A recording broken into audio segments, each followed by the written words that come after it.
city alive with celebration, a domestic treble. On the surface, the return of a titan. But this was a feast of temporal joy, a grand parade paid for by burning the furniture to heat the house. This triumph wasn't a sunrise. It was the beautiful, fleeting glow of a club burning through the last of its reserves. And when the poetry on the pitch writes checks the club can no longer cash, you don't call a manager, you call a specialist. Joan Laporta brought me in to architect a sustainable future out of the ashes of an unsustainable victory. The era of reckless spending is over. We will be intelligent, we will be ruthless, and we will build a sustainable dynasty.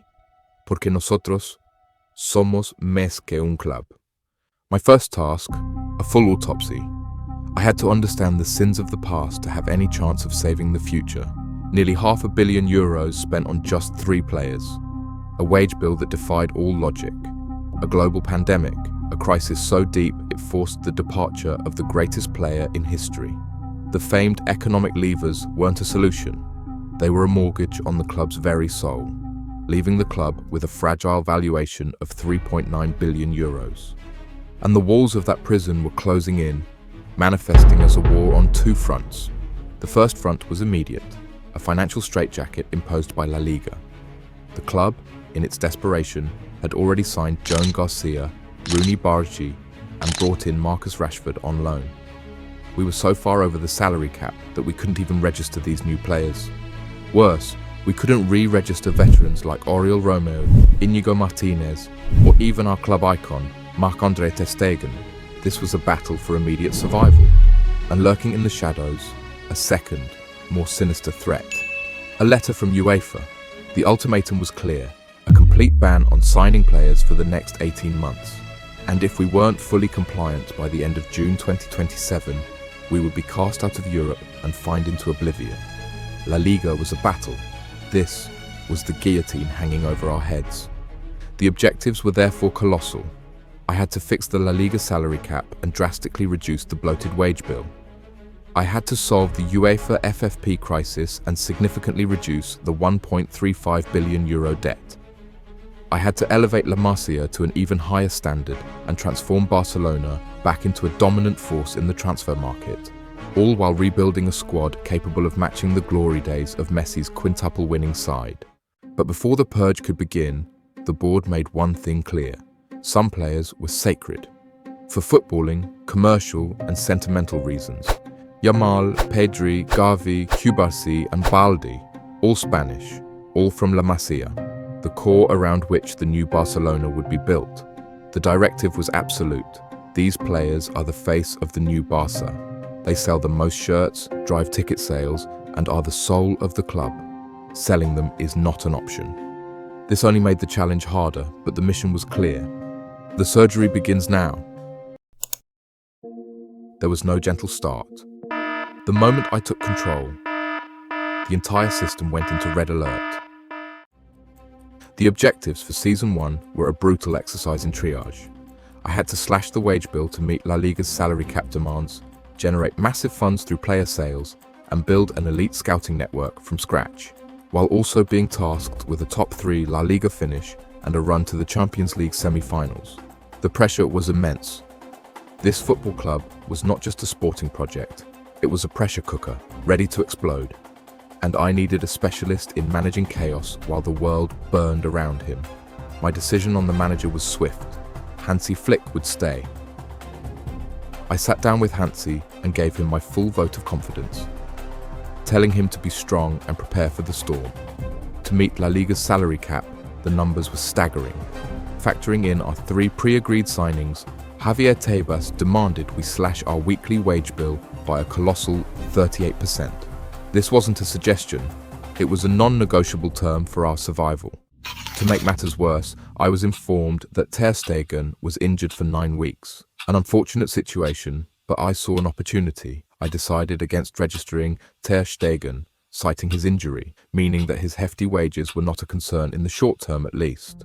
To build for the future while the present was on fire, I established Catalonia Cooperation, a legally separate foundation funded by private investment. This allowed me to fund our scouting and a new global expansion of La Masia's talent identification, keeping our most critical long-term investments ring-fenced from the club's main books and the fires I had to put out. With that secured, I poached 3 of the best youth scouts on the planet. I convinced Koch to leave the Red Bull data factory, tempted Vela away from Brighton's famed operation, and secured Sandoval, the man who knew every wonder kid in South America. I then assembled a network of 6 elite transfer scouts, each a specialist. Cano, the master of the French market, Yara, who has a direct line into every Portuguese club, Sampras, the Bundesliga insider, Sembene, the undisputed king of African talent identification, and Rubio and Alvarez, my men on the ground in Spain. No stone would be left unturned. And then, disaster. Lamine Yamal, one of Los Cinco Corazones, was struck down, a 5-month injury. The restructuring was no longer just a financial necessity, it was now a footballing crisis. The Sharks smelled blood. Real Madrid tested my resolve with an €80 million bid for Balde. PSG tried for Araujo. Both were rejected instantly. I would not lose one of the Corazones to a rival, no matter the price. The fire sale had to be strategic. I had to provide Hansi Flick with a competitive squad while simultaneously performing open-heart surgery on our finances. With their new striker, Delap, failing to fire, Chelsea were desperate for a guaranteed goalscorer. I sold them on Lewandowski being the final piece for their title challenge. Liverpool were continuing their quest to assemble an elite squad. I knew they had the funds, and I was happy to secure a huge fee for a player on a gigantic salary. With their goalkeeping crisis deepening, I sold Szczesny to my former club. A small fee, but a helpful move to clear another wage. Dortmund needed experience to partner Schlotterbeck. I structured a deal that was good for everyone involved. For Lenglet, a masterstroke. I leveraged Bilbao's unprecedented defensive injury crisis, convincing their board to make a rare exception to their Basque-only policy for a reliable, experienced defender.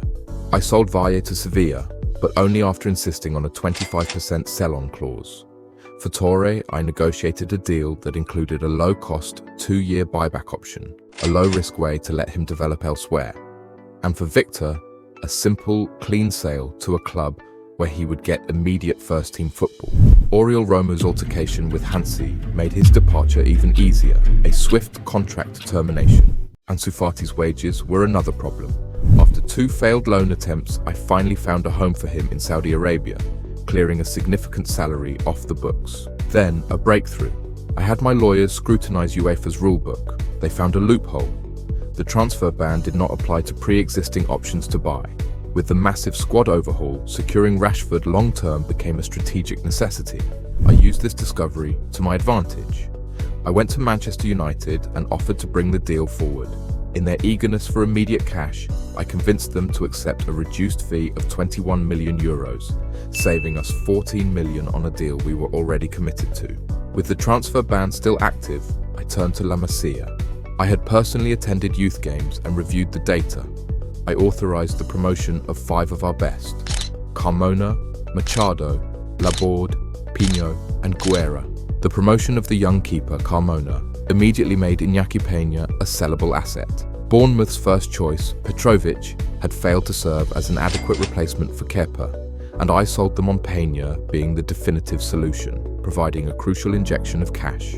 Machado's versatility made him a perfect utility player for the first team. The other 3 were sold for pure, clean profit. Ter Stegen's exit was a masterstroke of opportunity. With Neuer suffering a season-ending blow at Bayern, I negotiated his return to Germany in the final week of the winter window. With our wage bill still under immense pressure, I sat down with Yamal. I structured a creative deal, a lower base salary that fit La Liga's cap, with the difference made up by a personal brand ambassadorship with the high-end audio company Aura Sound. The shorter contract was a sign of good faith, a promise that we would sit down in the near future to hash out terms that reflect his new standing in the team. But for every step forward, we were pushed back. Failure to secure a top 8 finish in the new Champions League format was a blow. Our main sponsor showed no mercy, activating a performance clause that ripped another €25 million from our budget. The FFP mountain just got even steeper. That sponsor reduction wasn't just a setback, It was a reminder of the true war we were fighting. The final warning from UEFA landed on my desk. They called it El Saneamiento Total, the total cleanup. It laid out two non-negotiable conditions. First, we had to generate a cumulative net profit of 400 million euros from player sales. Second, our humongous debt had to be reduced to a figure below 900 million euros. Both had to be achieved by June 30th, 2027. The clock was officially ticking. The silver lining: our ruthless transfer policy had drastically lowered the squad's average age, building a foundation for the future.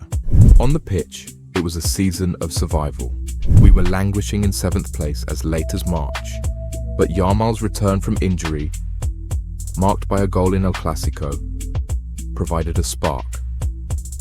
In his absence, Rafinha and Rashford, who ended the season with the most goal contributions, stepped up to drag us into a vital 3rd-place finish. Our academy graduate, Machado, even secured a crucial point on his Champions League debut. But our European journey ended in humiliation, a €20 million financial blow at the hands of Athens, courtesy of a Anthony Martial hat-trick. Yet, in a season defined by surgery and survival, there was one defiant spark. Defeating Atletico Madrid to win the Spanish Supercopa wasn't just a trophy, it was the first foundation stone of the new dynasty. The final numbers told a story of brutal efficiency. An income of nearly 850 million euros, driven by over 300 million in player sales, resulted in a staggering net profit of 476 million. We met nearly every objective, from rebuilding the scouting network to achieving La Liga salary cap compliance. And our reward was a new club valuation of 4.28 billion euros. The only black mark, our early exit from the Champions League. The first year was a trial by fire. We navigated a catastrophic injury, a sponsor's betrayal, and the immense pressure of the salary cap. The patient is off the operating table, but the diagnosis from UEFA hangs over us. El Saneamiento Total, a 400 million euro profit target, and a mountain of debt to clear. Survival is not enough. The recovery will be long, and the creative revolution, funded by our own ingenuity, must begin now. The world was watching. We had survived the initial crisis, but survival isn't the standard at FC Barcelona. With the transfer ban still in effect for the summer, we couldn't buy our way out of trouble. We had to think our way out. Season 2 was about a creative revolution. We had to maintain La Liga salary cap compliance while taking major strides towards our UEFA FFP target. This meant unlocking new revenue streams and continuing to promote top-quality youth from La Masia, all while the team was expected to compete for both the La Liga and Champions League titles. We continued to leverage the academy, promoting Mansour Mendy, Augustin Medina, and the impressive Jaramillo to the first team setup. The summer was dedicated to further balancing the books, generating crucial funds to keep us compliant with La Liga's stringent cap and take another step towards victory in our war against UEFA's deadline. The Bavarian Giants needed an astute partner for Jonathan Tah, and I made sure that they paid handsomely to acquire his services. Los Churi Erdin were becoming an ambitious club with new investors and were enhancing the quality of their playing squad. The loan spell at Al Hilal worked wonders for his confidence, and the French outfit decided to go all in for a player they believed would live up to the hype of his emerging years. The Nerazzurri were rebuilding a formidable team to reclaim top spot in Italy and were in need of a quality player with versatility across the front line. I made sure to use Ferran's consistent performances as leverage to milk every possible euro I could. For Martin, I negotiated a deal that included a crucial 30% sell-on clause. A small fee now, a potentially significant one later. Astralaga, Cuenca, Rodriguez and Dominguez, more pure profit sales from La Masia, funding our operations. Our next target was a new revenue stream. Through my Chinese contacts, I entered negotiations with a potential sponsor, the Shanghai-based footwear brand Snickfault. They proposed a partnership with a series of high-stakes challenges. Hansi's boys were tasked with taking down the enemy on their turf and winning the Copa del Rey. My group of elite scouts had to earn their pay by identifying a top Chinese prospect that would be integrated in the team and play at least 15 matches. And to prove the power of their boots, they wanted a Pichichi contender. One of our strikers had to finish in the top 3 of La Liga's Golden Boot race. Next, I went to Spotify. I didn't ask for a handout. I offered a new product, Barca Fanalytics. We would provide them with exclusive fan engagement data from our digital platforms, allowing them to tailor stadium experiences with surgical precision. In return, they would invest 60 million euros directly into the club. We weren't just a football team anymore, we were a data-driven entertainment company. But while I was building the future, a rival exploited our past. Arsenal activated a pre-Gaffer era release clause for Dani Olmo. A massive fee, yes, but it was unplanned, and on their terms, not mine. It was a gut punch. I would not let it happen again. From this moment on, no one leaves this club unless I personally approve the sale. And then, January 1st, the ban was lifted. We couldn't spend big, but we could finally be strategic. I moved quickly, bringing in Niels Beck, a defensive specimen that was already a first-team regular for the German side. I secured Jack Graham, a pacey winger with potential for elite finishing in the mould of Gareth Bale, and João Pedro, a talented centre-forward I knew would suit Hansi's system like a hand in a fitted glove. I believed he would improve the team and used his purchase as an avenue to expand the Barca brand in South America. The arrival of these talents allowed me to sanction the sale of Jaramillo.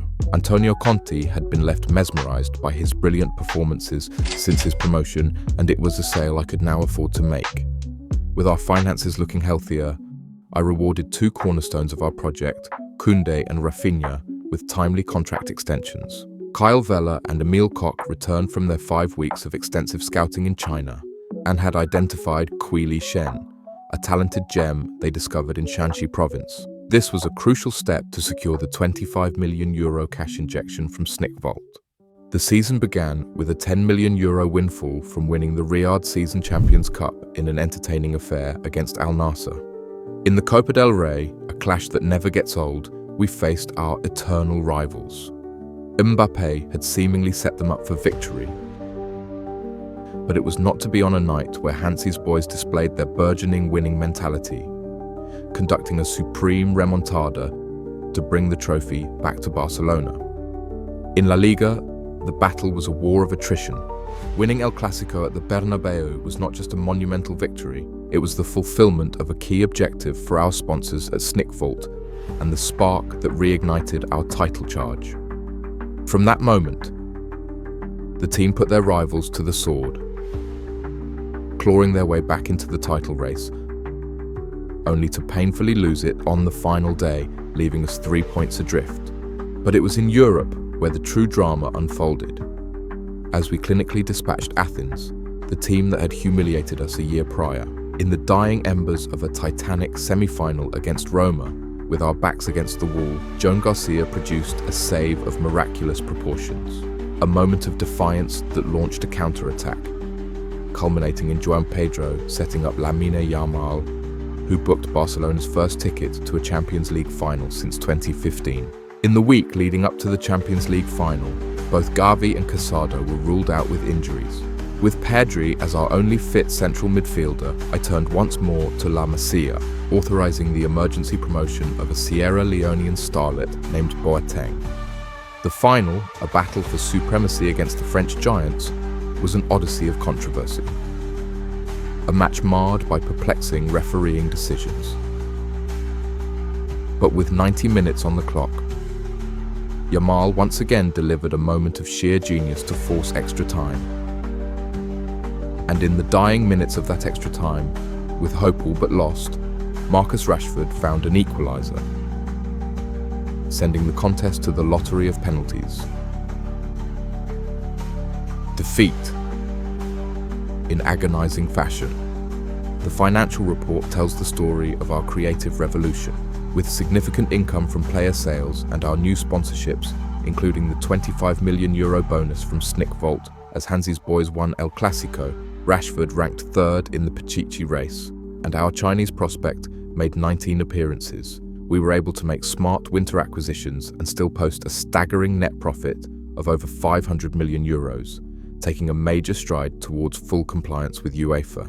The first and most difficult battle of the UEFA guillotine war had already been won. We had smashed their profit from player sales target ahead of schedule. Our numerous income streams meant that we could pay out 200 million euros of the debt that we owed. We turned crisis into creativity, elevating the club's valuation to 5.04 billion euros. We were raided, but we rebuilt the walls stronger. The transfer ban was meant to cripple us, but we emerged from it smarter and more resilient. But the final, most painful decisions were still to come. The race for compliance was entering its final lap. It is the final month to right our wrongs with UEFA. The clock wasn't just ticking, it was screaming. My objectives were clear: achieve full UEFA FFP compliance, improve the first team, monetize the La Masia brand, and compete for everything. Every single euro was now under the microscope. This wasn't just another phase. It was a high-wire act with the future of the club as the balancing pole. Failure was not an option. The deadline stipulated by UEFA was June 30th. With the profit from player sales objective met, and with the part payment of the debt already accomplished in the previous season, it was a race against time to pay out an additional 255 million euros. The world knew we were desperate, and every negotiation was a war. With time running out, I had to make a major sacrifice. Araujo, a leader and a shield at the back. With his stock at its highest, Manchester City were very much interested, and I secured a whopping 155 million euro fee. I also sold La Masia graduates Bernal, Casado, and fought for pure profit, each one a small but crucial step towards strengthening our financial position. And then, a ghost from the past emerged to cripple us. Visca Catalunya Diseños, the firm that refurbished our temporal home, Luis Companys Olympic Stadium in Montjuic, sued us for 30 million euros in unpaid fees. The court ruled against us instantly. The terms were brutal, a 10% increase on the fine for every week we failed to pay. It was a poison pill designed to cripple us further. I had no choice but to authorize the payment immediately. Just like that, our hard-earned progress was gone. The chasm we had to cross to reach compliance had just become a 30 million euro wider abyss. June 27th, 3 days to go. Laporta's email made the stakes clear, but selling the heart of La Masia was never the answer. I rejected the offer. There was another way. Marcus Rashford, a phenomenal talent, but with his value peaking and his high wages, he was the logical, calculated sacrifice required to save the whole. With the Rashford sale securing the final funds, I submitted our records on June 30th. The records showed a cumulative net profit of player sales over the last 2 years to the tune of 400 million euros, and that over 450 million euros of the club's debt had been paid off. After a period of arduous strategic moves, we had done it. But UEFA informed me it would take over 180 days to scrutinize all records. 6 months of tension, waiting for the verdict. What if something was wrong? As we waited for UEFA's verdict, it was time to innovate. I approached the new premium streaming platform, Zenith Plus, not as a football club asking for money, but as a content creation partner. I sold them a vision, exclusive, behind-the-scenes access to the world's most famous talent factory. I wasn't offering a sports documentary, I was offering a high-drama series about the creation of superstars. The deal was for an initial 100 million euros, with viewership bonuses that could take it up to 250 million. We were now in the content creation business. Through Catalonia cooperation, we continued to acquire the best young talents around the world, who were not at La Masia already. I used our scouts' deep knowledge of the German market to structure a deal for Matteo Wagner before he was on anyone's radar. For Acosta, I leveraged a third-party ownership clause to sign him for a fraction of his value, and for more, I simply out-hustled every Premier League club. The race was over, the verdict was in. Barcelona had fulfilled all the conditions to be fully compliant with UEFA's financial fair play regulations. The guillotine was gone. For 3 years, we had fought in a financial prison. We were no longer inmates. We were the architects of our own freedom. And then, in the dead of winter, the ultimate betrayal. Gavi, one of Los Cinco Corazones, had his head turned by Florentino Perez. He wanted to join Real Madrid, a devastating blow. But in my new Barcelona, every crisis is an opportunity. If he wanted to leave, he would leave on my terms. I made Perez sweat for weeks, rejecting offer after offer, until finally, on my terms, I sanctioned the move. I immediately used a fraction of the Gavi fee to bring in Adam Wharton, the English Busquets. I convinced Chelsea to accept an academy player they'd been scouting plus 30 million, a fraction of his true worth. I also secured the Argentine starlet Sergi Arce, a player miles better than Mastantuono or Esteban. I then immediately opened contract talks with the remaining core. Yamal, Pedri, Kubashi and Balde were the future, and I would not lose another. The season began with a €5 million prize from winning the Beats pre-season trophy. The Supercopa triumph against Real Sociedad, led by our La Masia graduates and the other talented youth players we had acquired, showed the strength in depth I was assembling. But it was in the Copa del Rey where the team's character was truly forged in fire. A bizarre semi-final against the Yellow Submarine saw Hansi's boys 3-0 down, seemingly dead and buried approaching the hour mark. But a Rafinha brace, followed by a last-gasp equaliser from Yamal, all in the final 14 minutes, etched another chapter into this club's great book of comebacks. Remontadas were becoming a tradition. In the final, the young lads handled their business like seasoned veterans. A brilliant strike from Mansour Mendy and a breathtaking last-gasp free kick from Jack Graham secured another major trophy for the Catalan faithful. Hansi's boys kick-started La Liga with a message. A 6-0 drubbing of Atletico. But as the season progressed, we felt the effects of losing the quality of Rashford and Araujo. As the title race heated up, however, our superstars delivered moments of pure magic. Lamine Yamal went to the Bernabeu and produced an El Clasico hat-trick for the ages. We kept a lifeline in the league with a remontada against Atletico at the end of April. In the penultimate game at Montjuic, Juan Pedro delivered a hat-trick of his own to beat Real Madrid again, but it wasn't enough. We painfully lost the title by 2 points on the final day. In Europe, we exacted our revenge on PSG, the team that had denied us the previous year, first defeating them in the group stages, and then, in a stunning semi-final remontada, we booked our ticket to the final. We thought the trophy would be ours, but the old lady, Juventus, was waiting. Heartbreak. The Italian masters we had put to the sword in 2015 finally collected their pound of flesh in 2028. After this match, Laporta's email arrived. The board was losing faith in Hansi. I assured him that Flick was the man to lead us to glory, and I was so certain that I promised to step down if major success was not delivered next season. I sat down with Hansi, identified the weaknesses, and I vowed to give him every tool he needed to deliver in grand style. The final report was a picture of triumph over adversity, a total income of over €1.2 billion, fueled by over 400 million in player sales, and our new La Masia partnership allowed us to pay down another 255 million in debt and still post a massive net profit of over 500 million, all while improving the squad. The race was over. The verdict was in. Compliant. The guillotine was gone. With every objective met, our valuation soared past €6 billion. For 3 years we had fought in a financial prison. Now, for the first time, we were free. It was time to show the world the essence of Mesque un Club. The chains were broken, the prison shattered. For 3 years, we had survived. Now, it was time to rule. With the club financially stable and all restrictions lifted, I was determined to put the struggles of our financially handicapped seasons to bed. It is time to project our new power. We will make our first true marquee signing, while accelerating our asset creation to eradicate the final vestiges of the old debt. On the pitch, the goal is absolute, the treble.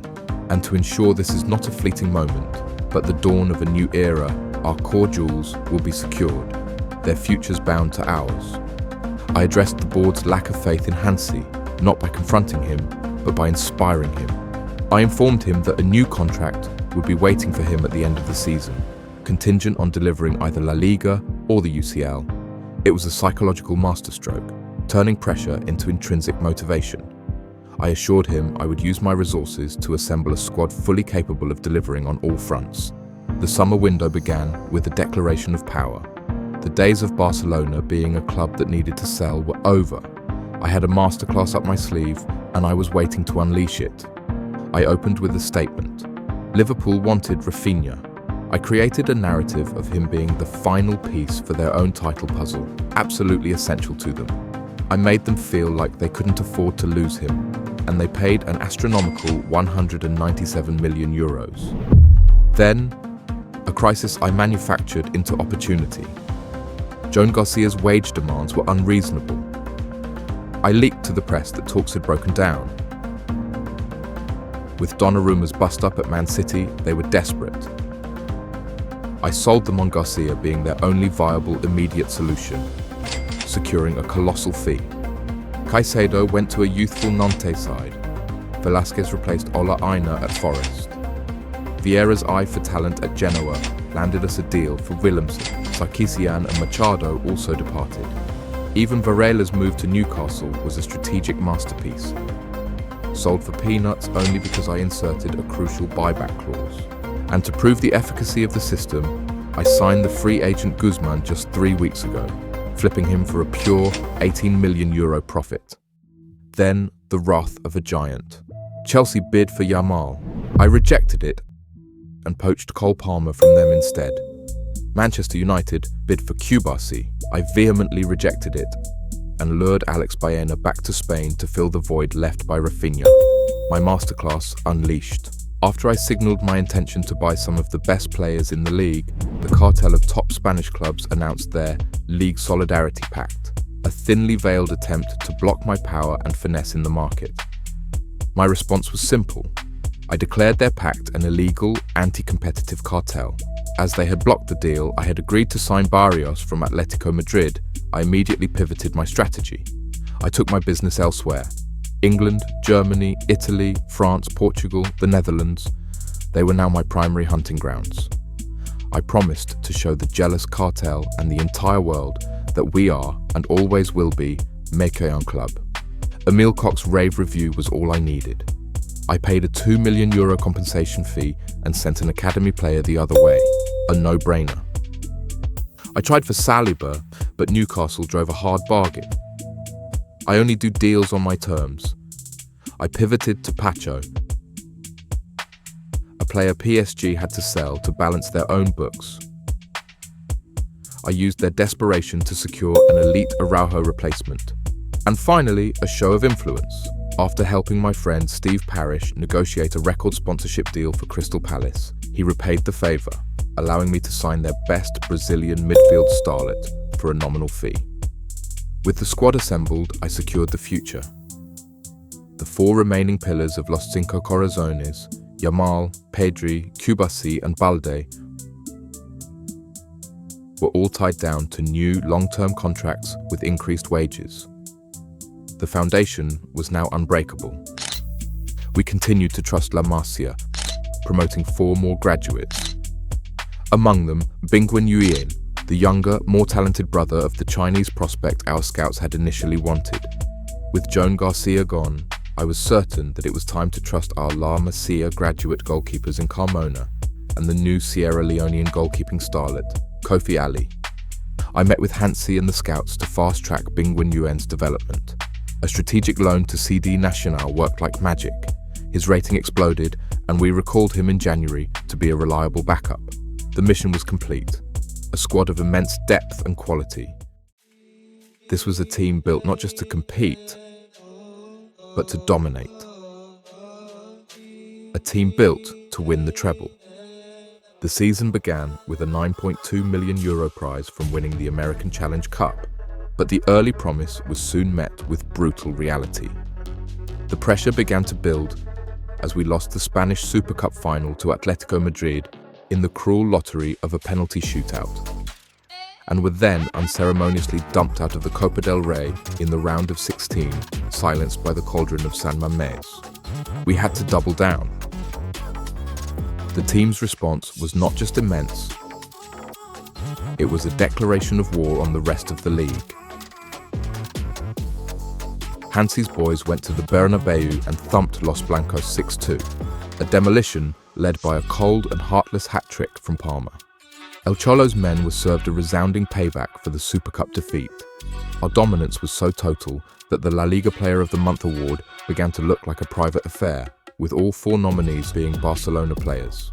Even when injuries struck, with Koundé out for 3 months and Yamal for 1, the squad I had meticulously built was so deep their absences were not detrimental. The iconic El Clásico contest at Montjuic became a testament to our new mentality, as an unlikely comeback became a reality with the very last kick of the game. A dagger from our Argentine starlet Sergi Arce that snatched victory from the jaws of defeat. A crucial comeback against Real Zaragoza in the middle of May, coupled with a series of dodgy refereeing decisions that delayed our coronation, meant we were in pole position heading into the final match day. A resounding 7-0 win against Girona, courtesy of hat-tricks from Yamal and Pedro, was our final emphatic statement. We were not about to wear the garment of the nearly men. The season's individual honours told the story of our collective brilliance. 5 of our players, Pacho, Pedri, Palma, Yamal and Pedro, were named in the La Liga team of the season. The top scorer's trophy went to Lamine Yamal, and the Player of the Season award was deservedly won by the lethal João Pedro. And in Europe, we sent a significant message, thumping the Bundesliga giants in the presence of their loved ones in their own backyard. After a genuine test against Real Sociedad in the semi-finals, we faced Leipzig in the final. A battle against a club whose very scouting model I had plundered to build my own. It was a roller coaster.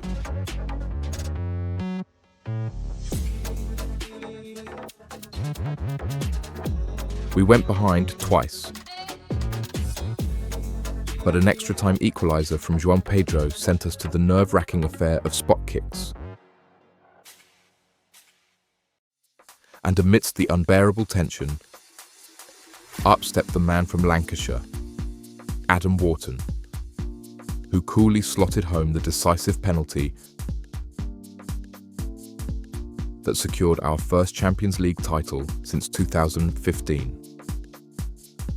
Throughout it all, Cole Palmer was simply marvellous. A debut season of crucial goals, important assists, and performances that elevated the entire team to a new level.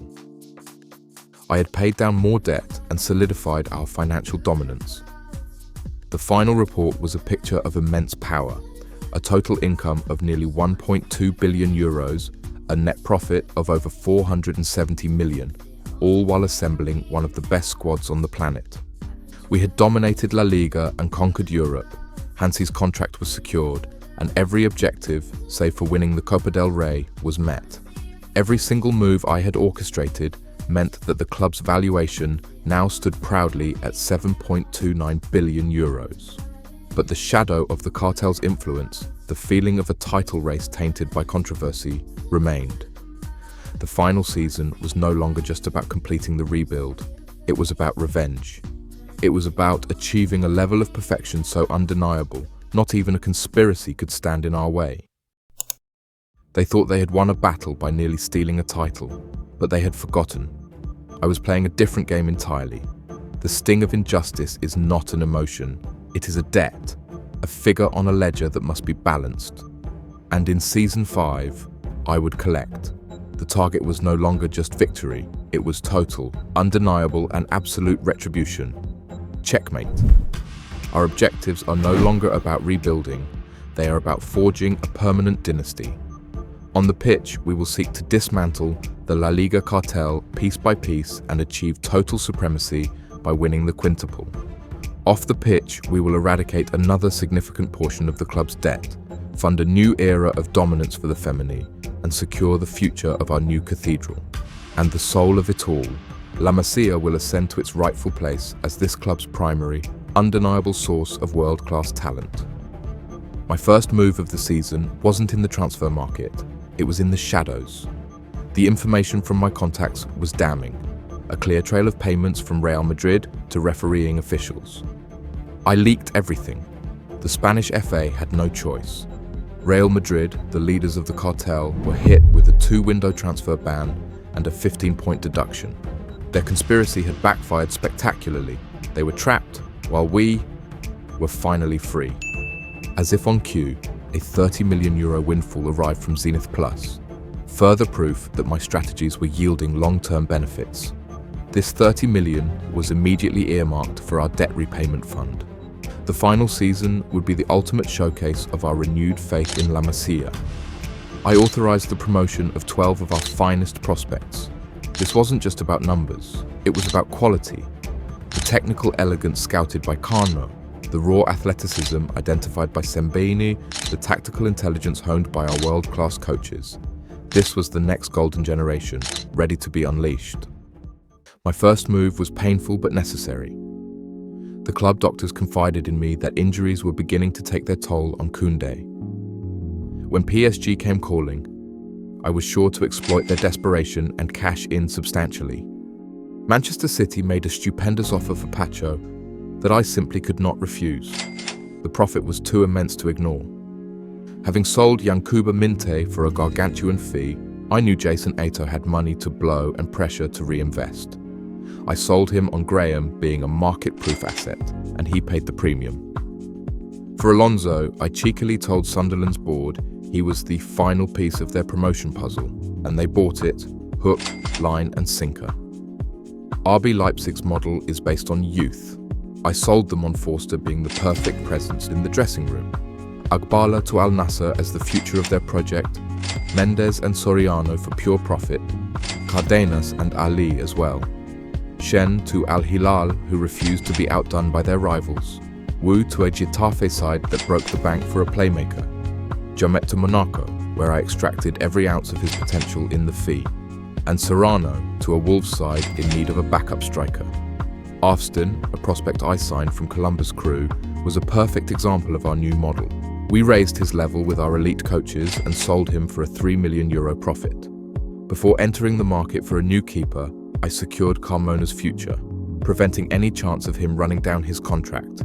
He was a part of our long-term plan. Brentford have a knack for developing brilliant Spanish goalkeepers. I decided to thank them for their grooming services with a €31.5 million appreciation package. Our scouts in England confirmed my initial assessment. Varela had developed into an elite talent. I activated the favourable buyback clause I had insisted upon, bringing him home. They tried to play hardball last summer. With Saliba showing no intention of renewing his contract, I waited. Patience is indeed a virtue. I acquired an elite defender for a cut-price fee. Through my Ineos connections, I knew Montero's potential was massive. The calmness of Philipp Lahm, the flair of Dani Alves, the robustness of Zanetti. I was convinced he would pocket the world's best wingers for breakfast. And finally, Jacob Wolf, the biggest talent from Austria since David Alaba. His youth contract expired, and I swooped in before anyone else could react. The squad was complete, a perfect synthesis of world-class signings and La Masia's finest. 2 elite players for every single position, a machine built for total domination. To unlock the final €150 million for the stadium, I met with Spotify. The challenge was a stroke of marketing genius. They wanted a golden shoe winner to be the face of their new European expansion campaign. A challenge I accepted without hesitation. In the grand ledger of football, some debts are written in blood-red ink. The Anfield demolition was a debt we were forced to carry. Today, the bill came due. Sergei Archie delivered the opening statement, a thunderous, non-negotiable demand for payment. What followed was an audit of their ambition, conducted with surgical precision by Lamine Yamal. He was not merely playing, he was liquidating their assets of hope and resolve. 4 times the net shuddered. 4 pounds of flesh, carved from their pride and served cold upon the altar of our new dominion. In the Spanish Super Cup, the cartel's deputy leaders, Atletico Madrid, tried to rain on our parade, racing to a stunning 3-goal lead. But Sergi Arce handed us a lifeline. Then, our La Masia graduate, Mansour Mendy, produced a brilliant brace to set the stage for the most unlikely of heroes. our defensive rock, Niels Beck, whose poacher instincts in the box allowed him to tap in the winner. The perfect poetic punishment for a co-conspirator. The Copa del Rey was conquered with ruthless efficiency. Then came the main event, the cartel demolition tour. Real Madrid, the masterminds. Atletico, the enforcers. Bilbao, the purists. Villarreal and Sevilla, the opportunists. Espanyol, the willing accomplice. Each was met with their own unique brand of on-pitch punishment, a footballing symphony of retribution. The league was won not just with points, but with a statement. An undefeated, invincible season, a record-breaking points tally, capped on the final day as Lamine Yamal, with a flash of genius in the 90th minute, secured our immortal status. But one prize remained, the Champions League, and at its heart, Juan Pedro. He was not just a striker, he was a phenomenon. The second coming of O Phenomenon. A force of nature at the peak of his powers.